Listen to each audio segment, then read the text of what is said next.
Assalamualaikum warahmatullahi wabarakatuh. Semoga Allah melimpahkan keselamatan, rahmat dan keberkahan untukmu. Wahai saudaraku, tahukah Anda bangunan apa yang ada di video ini? Ya benar, ini adalah piramida yang berada di Mesir. Konon kabarnya, raja-raja dan bangsawan Mesir ketika meninggal tidaklah dikuburkan. Mereka diawetkan dan disimpan bersama harta kekayaannya di dalam piramida ini. Apa benar ya? Dan apa sih hubungannya dengan agama Islam? Simak video ini ya untuk kita cek kebenarannya.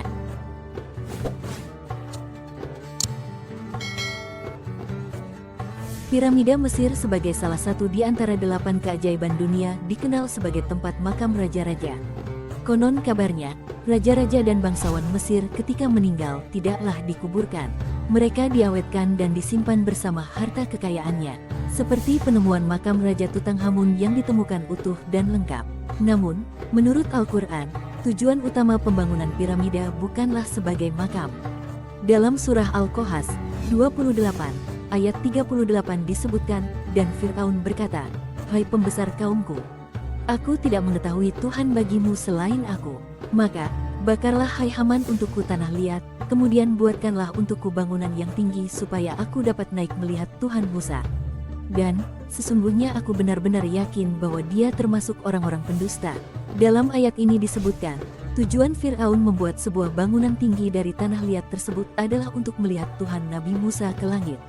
Ia ingin membuktikan, benarkah di atas sana ada Tuhannya Nabi Musa atau tidak.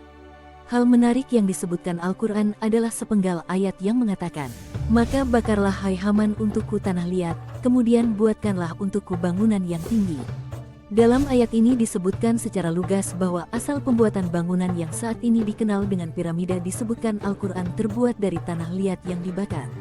Apakah hal ini bisa dibuktikan secara ilmiah? Profesor asal Prancis Joseph Davidovits juga melakukan eksperimen selama 20 tahun. Ia menemukan piramida dibangun dari lumpur, terutama di bagian puncak piramida di mana sulit untuk menaikkan batu alam. Inilah satu lagi keajaiban Al-Quran yang terkuak oleh sains abad modern. Bagaimana mungkin Al-Quran yang diturunkan 14 abad dahulu bisa menyebutkan secara eksplisit pembuatan piramida? Rasulullah pun tak pernah ke Mesir atau menyaksikan piramida secara langsung. Rasulullah pun tak pernah tahu bahwa di Mesir ada bangunan besar bernama piramida. Selain apa yang diwahyukan kepadanya, ini membuktikan Al-Quran adalah wahyu Allah yang diturunkan kepada Rasul bernama Muhammad Shallallahu Alaihi Wasallam.